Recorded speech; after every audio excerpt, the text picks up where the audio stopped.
Во денешниот дневник на ТВМ ќе гледате. Вредна швајцарска донација за веслачкиот клуб Горица Ремо.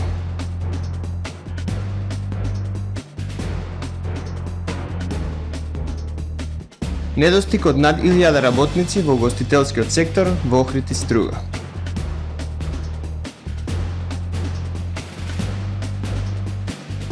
Презентиран калкулаторот со кој граѓаните можат да ја пресметаат потрошувачката на електрична енергија.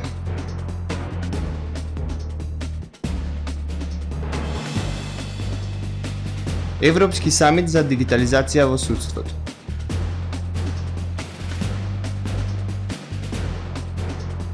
Започнаа балканските училишни спортски игри Охрид 2022. Со содржините во дневникот започнуваме по временската прогноза. Останете со нас.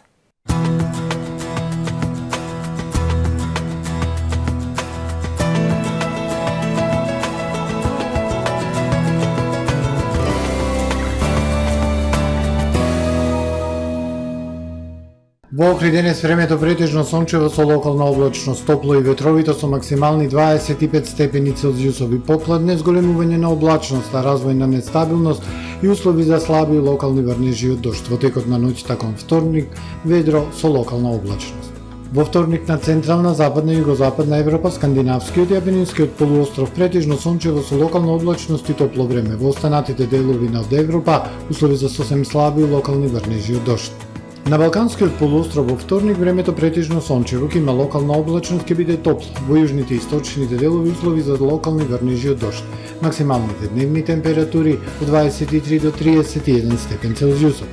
Во Македонија во вторник времето претежно сончево со локална облачност, ветровито и потопло со умерен засилен североисточен и северозападен ветер со брзини до 25 км на час. Минималните температури од 9 до 19, максималните од 22 до 30. Во Охрид во вторник времето претежно сончево со локална облачност и ветровито со североисточен ветер, минималната 14, дневната 24. Во Охрид во среда сончево и топло време со температура до 24, а во четврток и петок сончево време. Ке има локална облачност, ќе биде потопло со дневна температура до 26 степени Целзиусови. Во петок попладне, минимални услови за слаби и локални врнежи од дожд.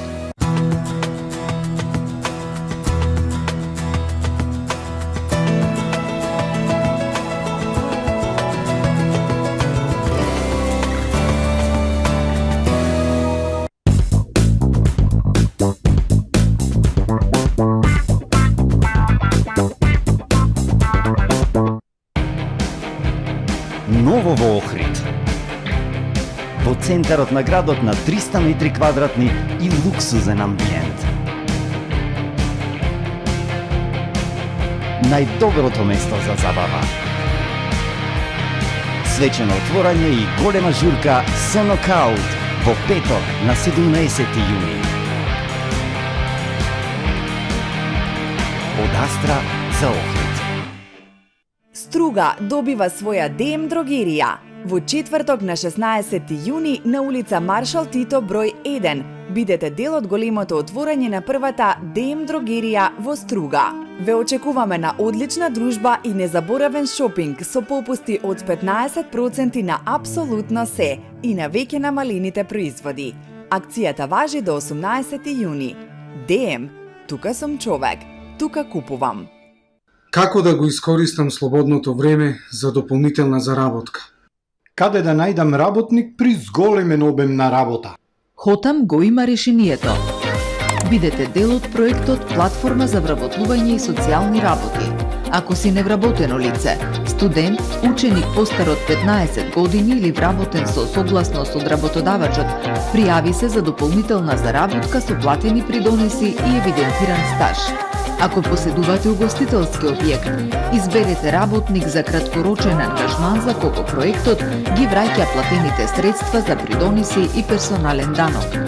Регистрирај се веднаш на hotam.mk. Добре дојдовте во светот на Кармен Бау Центар. Во беспрекорно уреден продажен простор, купувањето во еден Бау Центар никогаш не било попријатно. Со гордост ви го представуваме нашиот шоурум Мараци, со најголем избор на плочки од мараци и санитарија од светски познатите брендови Грое, Колпасан, Идеал Стандард, Рока, Унитас. На располагање ви е нашиот архитект, кој ќе ви помогне во осмислување на вашиот проект. Располагаме со најбогатата палета на ламинат во државава. Одберете од 100 различни дизајни на Swiss Chrono. Покрај стандардниот избор на фасадните системи Knauf и Бекамент, ви нудиме богат избор на професионален алат на реномираните производители Bosch и DeWalt. Кармен, Бау центар на улица Железничка.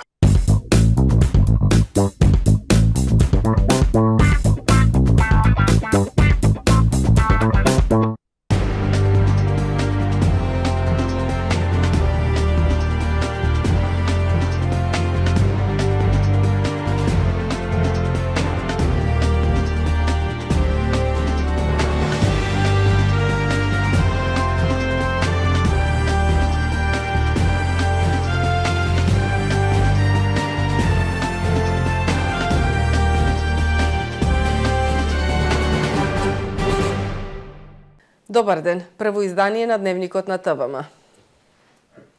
Клубот за веслање Горица Ремо доби вредна швајцарска донација. Донирана е веслачка опрема која ќе овозможи возобновување на водениот спорт на Охридското езеро. Донацијата пристигнува кога се одбележуваат 9 децении од формирањето на првиот веслачки клуб во Охрид. Охридскиот веслачки клуб Горица Ремо доби вредна швајцарска донација.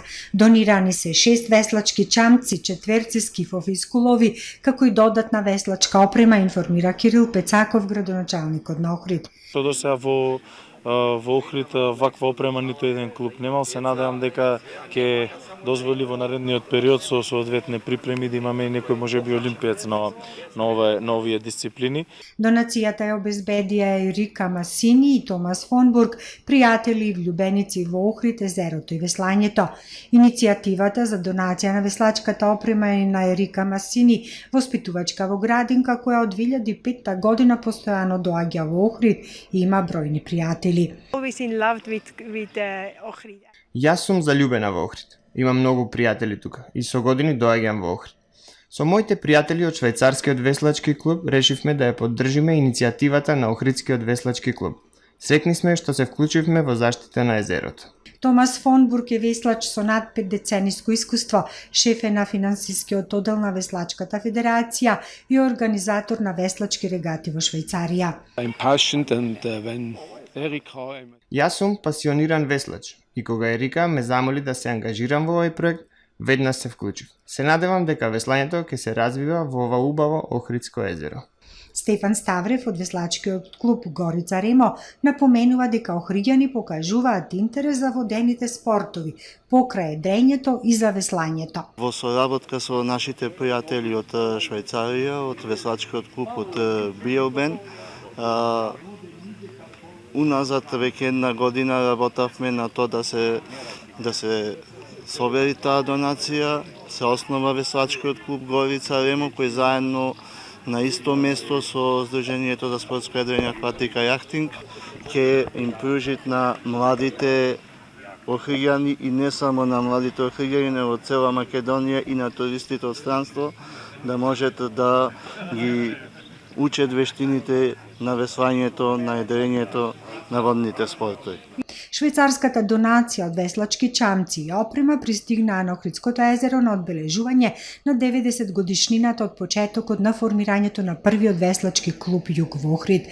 Почетоците на веслањето датираат од далечната 1932 година, за пред десетина години да згасне традицијата на градскиот веслачки клуб. На свеченото примање на донацијата присуствуваа ветерани и поранешни веслачи од Охридскиот клуб, а кои се радуваат на возобновување на веслачкиот спорт во Охрид. Недостиг од над 1000 работници во хотелско-гостителскиот сектор во Охрид и Струга. Од Хотелската асоциација Хотам бараат измени во законот во земјава да може да сработуваат странски државјани со минимални документи. Во хотелско-угостителскиот сектор во Охрид и Струга недостигаат над 1000 работници. Проблемот со дефицит на стручен кадар се продлабочува и оваа сезона. Причина е што огромен број вработени заминаа на работа во странство, најголем дел во Хрватска и Германија. Од Хотелската асоциација Хотам бараат измени во законот и во земјава да може да се вработуваат странски државјани со минимални документи. Како што може нашите да отидат таму и да работат со минимални документи, така и ние бараме да може да добиеме странски државјани да работат во Македонија, па после ќе се снаоѓаме, тогаш пазарот ќе биде подеднаков. Од Хотам велат во екот на сезона и нашите компании во туристичкиот сектор се моќни да даваат плата од 1000 евра, но проблемот се јавува од октомври до мај, кога се немоќни да ги покријат основните трошоци.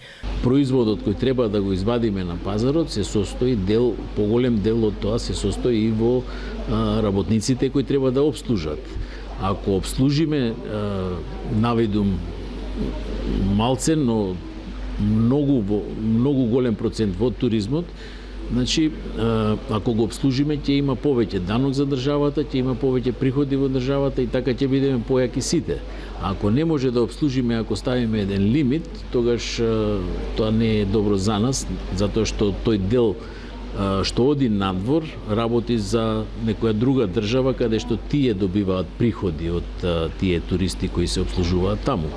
Така да ќе мора да се прави една голема анализа за понатаму и да се тоа коригира колку што е можно повеќе. Од средното угостителско училиште ги повикуваат младите да се насочат во хотелско-туристичката струка, бидејќи е најбарана на пазарот на трудот. 10 викенди за 10 пливачки подвизи на Марко Пејчиновски. Започна летната пливачка авантура на храбриот Марко. Вчера и покрај тоа што временските услови не му одеа во прилог, Марко успешно преплива 14 километри на релација Радожда-Охрид, со што го преплива првиот од најавените 10 подвизи. Му посакуваме мирни води и успешно да ја реализира зацртаната цел. Ова лето јас повторно сакам да ги креам стандардите. Затоа, ова лето, јас, Марко Пејчиновски, ќе имам 10 препливувања во 10 викенди и ќе испливам 250 км. Целта со ова ми е да докажам дека во Македонија има талент. И овдека има деца кои чекаат да им се пружи рака за да се докажат. Дека и ние имаме спортски потенцијал. Сакам да ги поттикнам на другите спортисти за да имаме представници на секој надпревар во секој спорт. Заедно да докажеме дека нашата земја не е за подценување. Датумите на препливувањето ќе бидат објавени пред секое пливање. Од вас барам да ме поддржите. Знам дека нема да е лесно, но знам дека ќе можам да го направам. Поддржете ме мене и на сите други спортисти, бидејќи ние сме тие кои прават државата подобро. Презентиран калкулаторот со кој граѓаните ќе може да ја споредат својата потрошувачка на електрична енергија доколку би постоеле блокови со постоечката состојба. Се предлагаат 4 тарифни блока за домакинствата и 2 тарифи на правните лица кои нема да се третираат како домакинства. Презентиран калкулаторот со кој граѓаните ќе може да ја споредат својата потрошувачка на електрична енергија доколку би постоеле блокови со постоечката состојба. Постоење на блок тарифи исклучиво за време на важење на висока дневна тарифа. Значи потрошувачката во периоди на важење на ефтина струја нема да влегува во блоковите. Тоа е една работа која што е битна и втора работа која што особено сакам да ја потенцирам, дека и во наредниот период ќе ги примаме сите забелешки и сугестии и тие единствено можат додат во насока на зголемување на опсегот на блоковите, а не на намалување. Со калкулаторот, секој граѓанин ќе може да си провери што би значило потрошувачка во блокови, а што постоечка ситуација, а самиот калкулатор ќе ја покаже разликата, вели Бислимовски. Главна цел на воведување на скалесното тарифирање е да се формираат блок тарифи кои ќе стимулираат намалување на потрошувачката на електрична енергија во текот на високата дневна тарифа, а ќе стимулираат и поголема потрошувачка во ноќната ниска тарифа. Со тоа да се обезбеди заштита на домаќинствата чија потрошувачка на електрична енергија е во рамките на просечната потрошувачка во државата, објасни Рубин Талевски, професор на Факултетот за електротехничка и информатички технологии. Приказната не се менува многу. пак се преку околу 80 и нешто проценти од домаќинствата ќе имаат помали сметки. Само што разликите сега во тие проценти нема овде каде имате 15%, него ќе бидат 10%. Се предлагаат 4 тарифни блока за домаќинствата и 2 тарифи за правните лица, кои нема да се третираат како домаќинства. Со овој тарифен систем нема да можат да се решат сите проблеми во Со овој тарифен систем нема да може да се решат сите проблеми во електроенергетскиот систем во земјава, како ни сите проблеми кои самите потрошувачи не си ги решиле во изминатите 30 години, подвлече Бислиновски. Калкулаторот е достапен на веб страната на Регулаторната комисија за енергетика www.erc.org.mk. Се одржува Европски самит за дигитализација во судството. Дигитализацијата ги промени вредностните системи во општеството, меѓу кои и правосудството. Дигиталната трансформација е решение за надминување на стагнацијата на судството, кажа македонскиот министер за правда. Дигиталната трансформација на нашите општества веќе одамна не е само технолошка визија на поединци или предмет на академски стручни дискусии за иднината, туку е наша реалност, истакна председателот на државата Стево Пендаровски на Европскиот самит за дигитализација на судството. Настанот е на тема придобивките од четвртата индустријска револуција како механизам за враќање на довербата во правосудството. Организацијата е на Министерството за правда, а под покровителство на председателот на државата и со поддршка на мисијата на ОПСЕ во Скопје. Дигитализацијата не само што ја олесни, забрза и направи широко достапна комуникацијата, туку многу позначајно суштински го промени начинот на кој работиме, размислуваме и ги градиме нашите вредносни системи, истакна председателот Пендаровски во своето обраќање. Клучната промена ја донесе големата здравствена криза од 2020-та, низ која се уште поминуваме како последица на пандемијата на COVID-19. Сите релевантни податоци од последните 2 години потврдуваат дека пандемијата не беше голем предизвик само за нашите здравствени системи, туку и предизвик за државната управа и за правосудството во целина. Министерот за правда Никола Тупанчевски во своето обраќање порача дека државата треба да направи се дигиталната технологија да ја стави во функција и на пристап до правдата на граѓаните. Дигитализацијата во правосудството ќе ги забрза постапките на сите нивоа, ќе го олесни доставувањето на докази и документи, комуникацијата меѓу засегнатите страни и институциите и ќе подигне правната сигурност и доверба на граѓаните во правосудството.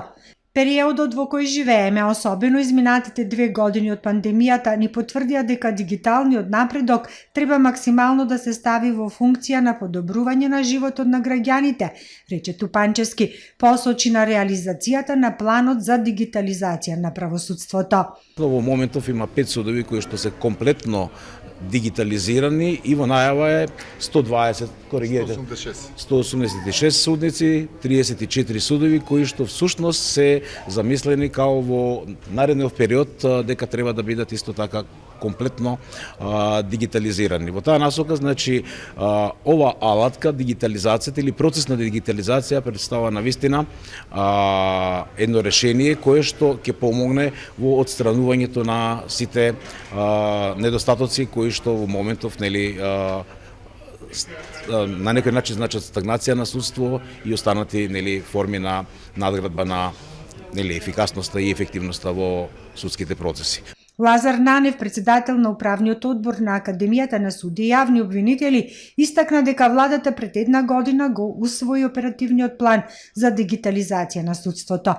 Тоа е скап систем кој бара финансиски и човечки ресурси, кажа Нанев. Станува збор за најсовремена аудио-визуелна опрема која што не постои таква опрема во регионот и ќе бидеме навистина лидери, ќе покажеме дека правосудниот систем, односно и судиите и јавните обвинители, ќе ги користат најсовремените дигитални алатки. Во 2022 година за дигитализација на македонското судство се предвидени 130 милиони денари, од кои 90 милиони денари за набавка на нови сервери за 24 судови и за судскиот совет, 20 милиони денари за опремување на судските сали, за обезбедување функционалност на опремата за аудио и визуелно снимање на судски рочишта и 20 милиони денари за набавка на компјутери, принтери и скенери. Отворени Балканските училишни спортски игри Охрид 2022. Ке учествуваат околу 450 средношколци. Оваа голема спортска меѓународна манифестација е во организација на Федерацијата на училишен спорт на Македонија со поддршка на Агенцијата за млади и спорт. Започнаа Балканските училишни спортски игри Охрид 2022. Настанот го организира Федерацијата за училишни спортови на Македонија со поддршка на Агенцијата за млади и спорт. Средношколци од различни земји во Охрид ќе го развиваат тимскиот дух, ќе го совршуваат ферплејот и ќе почувствуваат здрава компетитивност, потенцира директорот на Агенцијата за млади и спорт Наумче Мојсовски. Ке учествуваат околу 450 ученици надпреварувачи од најдобрите средни училишта од Македонија, Србија, Албанија, Косово, Бугарија, Црнагора и Босна и Херцеговина. Младите средношколци ќе се надпреваруваат во неколку дисциплини, и тоа: ракомет, кошарка 3х3, футсал, одбојка на песок, пинг-понг, атлетика, 100 метри, скок во далечина и фрлање ѓуле и шах. Целта на овој настан е зближување на младите спортисти од Балканот, создавање нови познанства, премостување на разликите и обид преку спортот да се реализира идејата за отворен Балкан, кажа директорот на Агенцијата за млади и спорт Наумче Мојсовски. Затварањето на игрите е на 16 јуни. СВР Охрид викендов вршеше засилени сообраќајни акциски контроли. При тоа санкционирани се возачи на моторни возила и возачи на мотоцикли. Викендов на подрачјето на СВР Охрид извршени се засилени сообраќајни акциски контроли. При тоа полициските службеници затекнале и санкционирале 27 возачи на моторни возила кои ја надминале дозволената брзина на движење. Во Охрид 10, Струга 9 и Дебар 8. Дополнително од сообраќај се исклучени 21 возач кои управувале моторно возило под дејство на алкохол. Во Охрид 16 и во Кичево 5. На нив им се одземени возачките документи и поднесени им се соодветни платни налози, информираат од СВР Охрид. Викендов извршени се и сообраќајни контроли на возачи на мотоцикли. Полициските службеници затекнале и санкционирале 8 мотоциклисти кои не користеле заштитен шлем кацига, 3 во Охрид и Струга и 2 во Кичево. Воедно санкционирани се и 5 возачи кои управувале мотор без возачка дозвола, во Струга 3 и 2 во Кичево.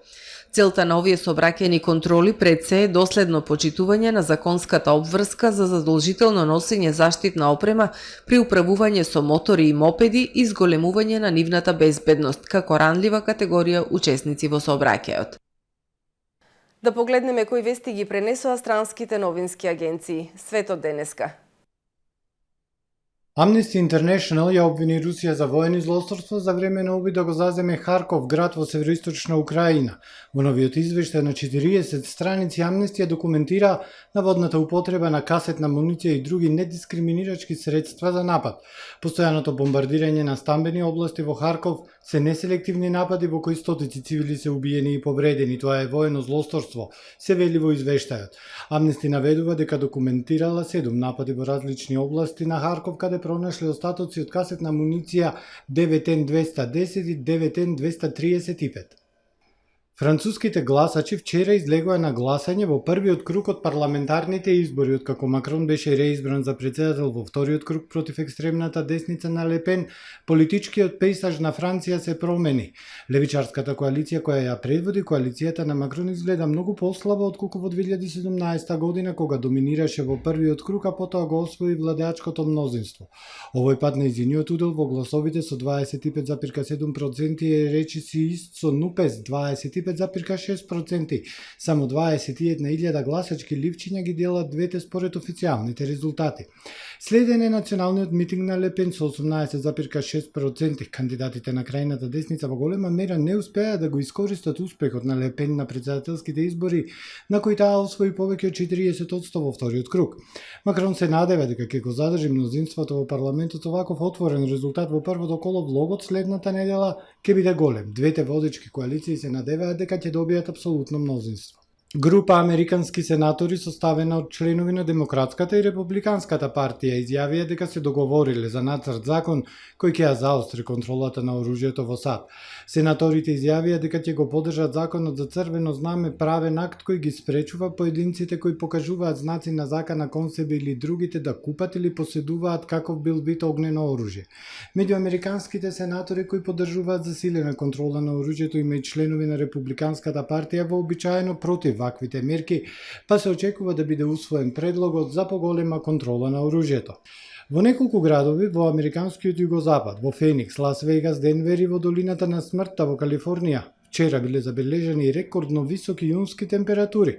Во топлотниот бран кој го зафати овој дел на сат, Националната метеоролошка служба во Феникс, Аризона, објави температура од 46 степени Целзиусови, што го израмни рекордот на тој датум забележан во 18-та година. Лас Вегас достигна рекордна температура од 43 степени за тој ден забележани 1956-та, а метеоролошката служба навела дека високите температури во двата града сепак може да се зголемат. Температурите во внатрешноста на Калифорнија достигнаа 50 степени Целзиусови во долината на смртта. Издадени се предупредувања за делови од Северна Калифорнија преку Централната долина до југоисточните пустини и се очекува високите температури да се прошират во внатрешноста на заливот Сан Франциско, но повеќето крајбрежни области во Калифорнија нема предупредувања за топлотни вранови. Почитувани гледачи, ова е се во правиот дневник. Ви благодарам за довербата. Пријатно.